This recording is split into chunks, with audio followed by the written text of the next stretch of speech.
see that the microphone is now working. Thank you very much indeed for attending this press conference. Commissioner Malmström will talk about the global approach to migration and mobility, and she will then present the migration portal. Just quickly a reminder on the press material available that I hope you received already under embargo earlier this morning. You have the press release, you have a memo detailing the document itself, and you also have a memo which lists a number of concrete projects that can be useful if you want to illustrate your stories with facts and figures. And this said, I leave the floor to Commissioner Malmström. Good morning, ladies and gentlemen. Thank you for coming.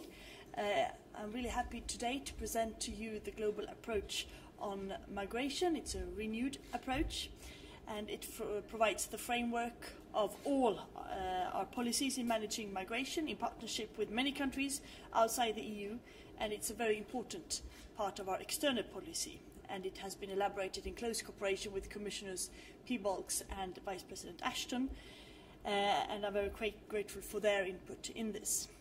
It is our joint conviction, of course, that globalization today requires well-managed migration. It's of increasing importance, and it can only be achieved in partnership with other countries. The global approach was, as some of you know, launched already in 2005. We have engaged with many countries, it has been many successful projects, and now it is time to take it one step further. It is time to really use the full availability of our toolbox, also the new tools provided for us with the creation of the External Action Service. The new approach sets out clear geographical priorities. It is much more comprehensive because it incorporates the international dimension of asylum policy, and it will be better designed to assist the EU in addressing the economic and labour market needs. So let me quickly go through a few elements with you. We propose to set a set of clear geographical priorities, starting, of course, with our direct neighbourhood. We propose to have mobility partnership. We are now already starting to develop those with Tunisia and Morocco, and they will bring together all the elements and the measures that we need to ensure proper management of migration and mobility between EU and another country. And as conditions develop and become clearer, we are also ready to launch these partnerships with Egypt and Libya. We already have partnerships with Moldova, with Cape Verde and Georgia, and we just launched one with Armenia. And they have proven that this concept is well functioning, and through that partnership it shows that the Union are ready to offer concrete progress in the field of mobility, especially when it comes to visa facilitation and agreements that should be negotiated simultaneously with readmission agreements. Certain categories of people, such as businessmen, students, researchers, could obtain visa in a swifter way or not be subject to any visa obligation at all. And by the same token, concrete progress in the field of circular migration, for example for seasonal workers, should be aimed for. As regards irregular migration, the EU is clearly expecting a genuine cooperation on the security-related matters from the third country partners, and this is also related to thorough cooperation on trafficking. Moreover, a clear political will to fight criminal organisations such as trafficking, but also others cross borders, is an element in this in our efforts to manage the border in close cooperation, and in this Frontex is very operational. As I said, we have already talks with Tunisia and Morocco, and we have laid the ground also for Egypt, and we hope that we could also launch these with Libya when the conditions are right. In the revised approach, we have added the external asylum policy as a fourth pillar. This is a way to equip us better to respond to the increasing need for international protection, not only in the neighbouring countries, but also further afield. As you know, and I have spoken about this many times, despite the economic crisis and the high unemployment, the European Union countries will face labour demand, labour shortages. They, of course, have to be filled with domestic labour force, but there will be an increasing demand of foreign workers that we cannot find inside the European Union. So it is evident that labour migration will be a part of all our societies in the future, and it has to be well managed. We need to do more to identify the needs and to ensure that the demands can be met in close partnership with the countries of the outside the European Union. And that's why the concept of mobility is crucial. Our labour markets are increasingly flexible, and we need to be sure that we can get the skills, the experience, in an increased competition for talent, and we need to make sure that we can develop this in a mutually beneficial way, so it leads to brain gain and not to brain drain. And informing about the labour opportunities in Europe will make Europe more attractive and will help potential migrants to make a realistic choice. That is why we are proposing to set up migration and mobility resource centres. And these centres will assist relevant authorities in the partner countries, including public employment services, with the view to improve labour matching. It will focus on the migrants' needs and serve as a source for the individual seeking information and support and provide pre-departure information, return, reintegration, etc. And we will also have that information on the EU migration portal that I will present to you in a few seconds. In the framework of the global approach, we are launching many concrete projects. Michele mentioned that there is a list of examples that we have done. So far, more than 300 migration-related projects have already been done in the current framework, and we will, of course, continue to build upon this. Besides assisting the countries and the capacity to deal with migration, we will also, and this is also new in this communication, we are emphasizing the links between migration and development. One area where we can do much more is in the area of remittances. We will support the efforts of the African Union and the World Bank to lower the costs of sending money and to facilitate how this can be done. We will increase our efforts, as I said, to reduce brain drain, especially in the health sector, and together with the United Nations, step up our work with the diaspora. We are also setting up a regional protection programme that can offer assistance to asylum seekers and refugees in partner countries and link these programmes with resettlement programmes of the EU. But one important element, if the technique works, it seems not to. Does it? Now it is here. It's back. Okay. I will show you the migration, the EU immigration portal that we are launching today. Many people who want to migrate to EU, they do not know what is involved. They don't know how to apply for a resident permit. They don't know whether they need a visa or not. They are not aware of the possible risks related to this. And migrants already in EU do not always know their rights. And it is in the interest of all of us to improve the communication so that we can minimize the misunderstandings and the bureaucracy around this. And this is the aim of the EU immigration portal that we are launching today. This is the first point of entry, and it should be up to date, it should be practical, it should be user friendly, and it should provide everybody with understandable information on EU and national migration policies and procedures. Workers, students, researchers, and migrants seeking to join their family can all find information adapted to their needs. Now, someone is running their hand. Okay, so in the migration profile, for instance, let's say that you are a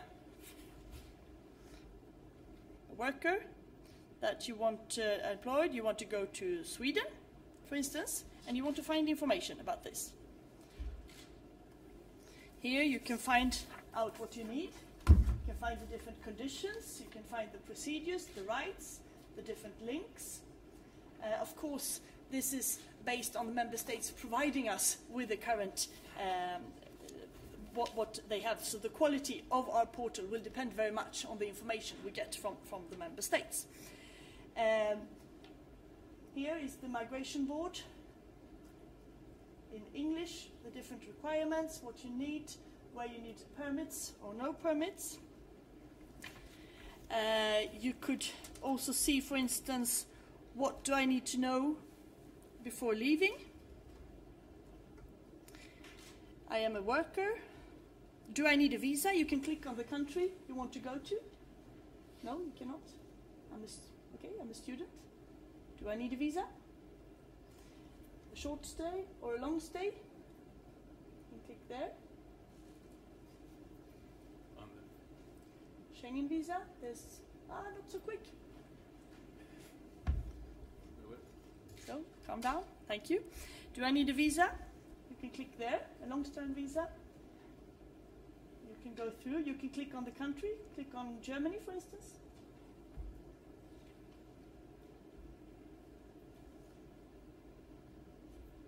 And then you will get all the information on whether you need a visa or not, and for how long, and where you apply. There is also on what shall I avoid. So if you find that you're a victim of trafficking, for instance, you can get different addresses and links. You can also have information on return, etc. So all this is there with useful links. It exists in French and in English, and we are working on an Arabic and a Spanish version as well. It is, of course, work in progress, so we will listen very carefully to suggestions on how to improve it. I have already discussed the main, even if we're launching it today, the thoughts with many stakeholders, and we are getting ideas every day on how we can improve it. And it is our hope that this will be a very useful tool for those who want to migrate to EU, so that we can have it user-friendly, full of information, and facilitate these processes for the whole of the European Union. So you can go and you can click on your own. They have the whole weekend to try. And with this, this is what I wanted to say today. So, of course, if you have any questions, I'm ready to take them. Thank you very much indeed. Let's see if there are questions on the global approach to migration we presented today. Please go ahead. Oui, commissaire. Juste, je voudrais savoir Thank you, si vous avez déjà des chiffres quant aux besoins de l'Union européenne as concernant regards the European Union's ce sujet de needs migration. in terms of migrants, and more specifically in relation to North Africa. Deuxième question, je voudrais avoir plus de précisions concernant les centres que vous allez créer dans ces pays. I'd also like to know more about the centers that you intend to set up in these countries. Okay, to begin with, do we have any figures as regards the needs of the various member states? I think that was your question. Well, no, not really. We've got certain figures from OECD and other bodies showing that over the next 2 or 3 years, the European Union as a whole will need about 2 million people in the health sector, for example, doctors and nurses. We know that some specific countries need engineers, they need IT specialists and so on. We don't have a complete picture because it depends on the sector and on the member state. But next year, together with my colleague, we will be drawing up a paper, and we hope that we'll get more specific figures. Of course, all of that is in the hands of the member states. It's the member states which need to define their needs in various sectors. But the European Union may facilitate the arrival of such people in Europe, and this is even mentioned in the 2020 strategy. We do need people to come and help us develop our economy. There is international, global competition for talent, and it's in our interest that those we need should choose Europe. And we also have needs in the area of non-qualified workers. Dans les États membres où nous établissons As for the centers, these will be established gradually in those countries where we're establishing mobility partnerships in South Africa, in Tunisia. We need to define, first of all, whether there are needs in certain sectors, and then whether given countries can meet those needs for us.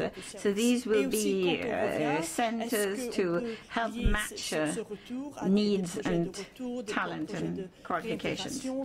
Then, when it comes to people returning to their countries, these centers should also help these people to reintegrate in their own country, taking account of any additional experience and qualifications. Vous avez cité un nombre qui me paraît assez étonnant. Un besoin de 2 millions plus ou moins which is quite dans le surprising cadre to de la me. santé. 2 million Est-ce qu'à ce in the point, health sector alone? Is there dans ce such secteur médical et paramédical, et c'est dû à grave quoi? shortage of workers in the health sector? What is this due to?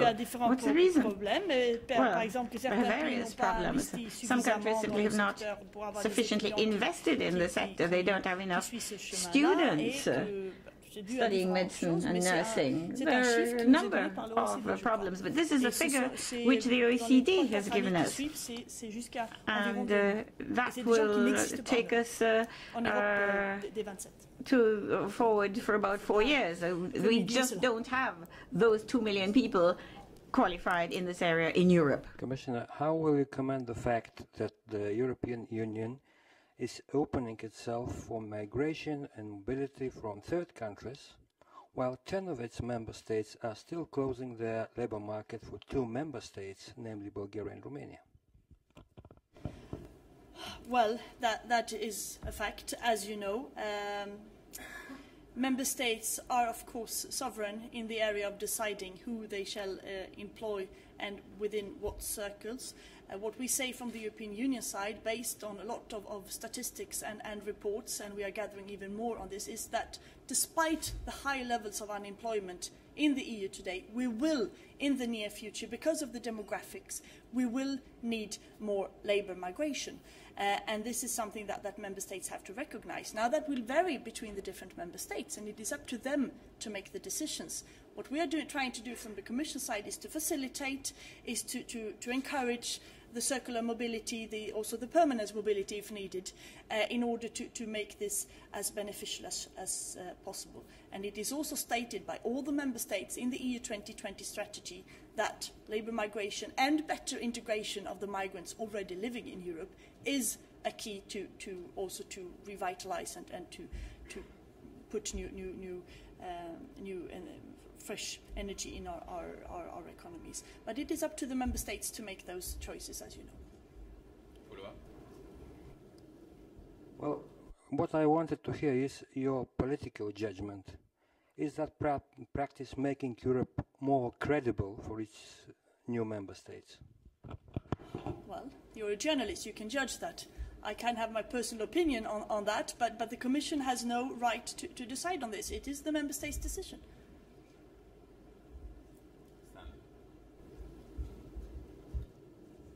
Hi, Stan Pignell from the Financial Times.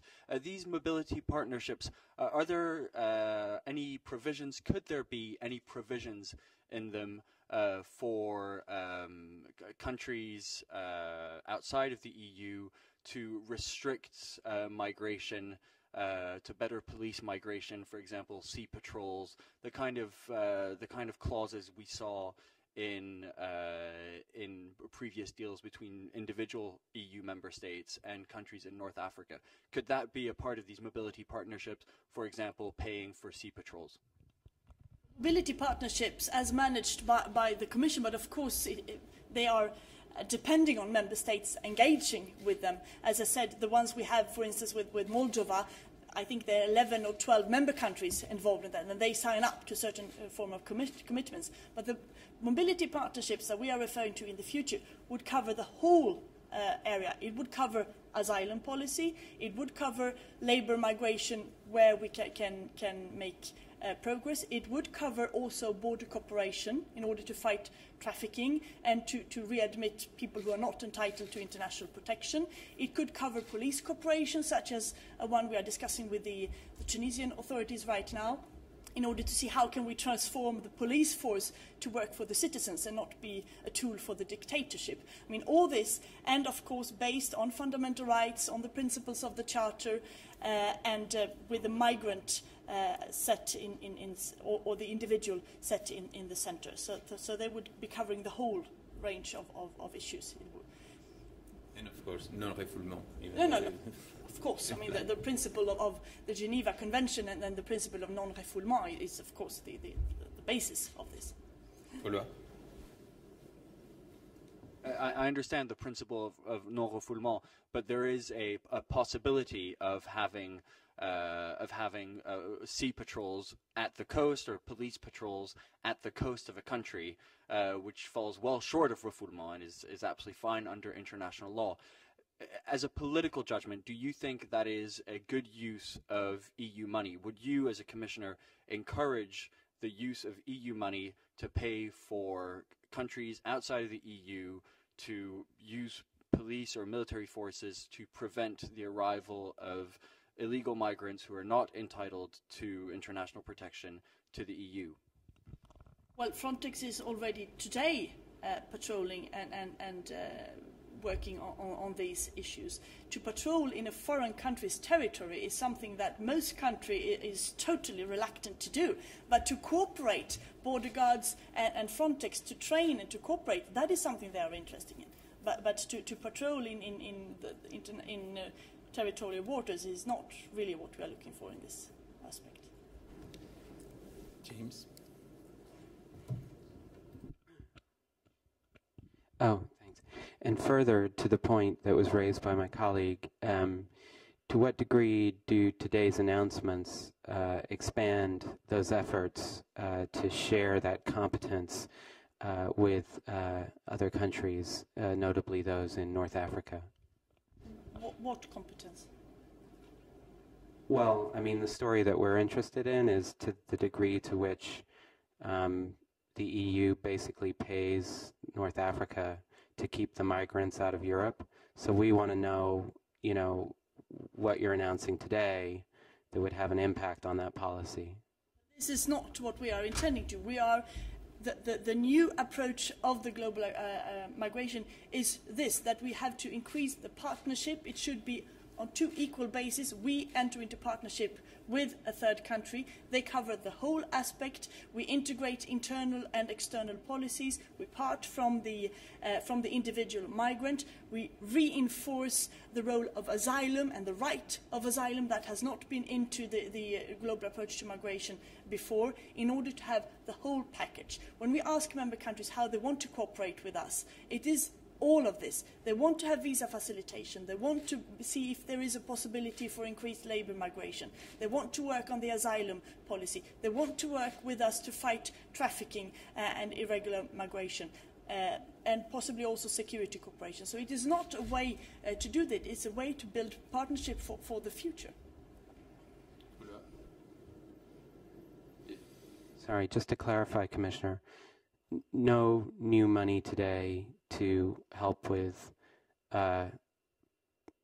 basically making sure that migrants, A, stay in North Africa, or B, don't get onto boats to Europe. I mean, I'm sorry that this is offending you, but it's the main point. I mean, Europe has cooperated for years with North African countries to make sure that they build up their infrastructure so there's enough work for them at home and to prevent needless economic migration. So I'm just trying to see whether there is in fact a story here for us today. Thank you.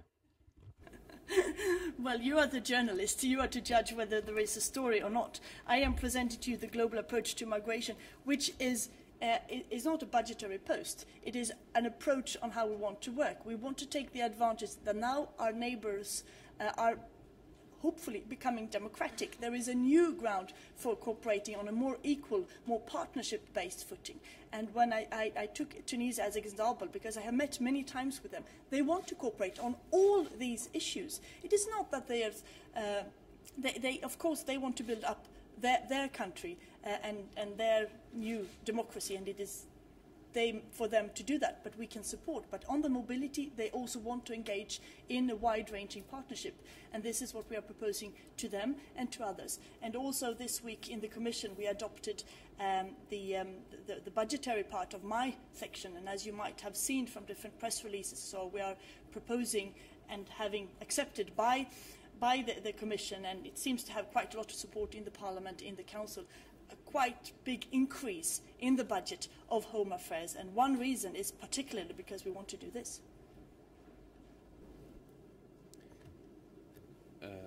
prend une question au milieu et après on passe à Manon. One more question in the middle.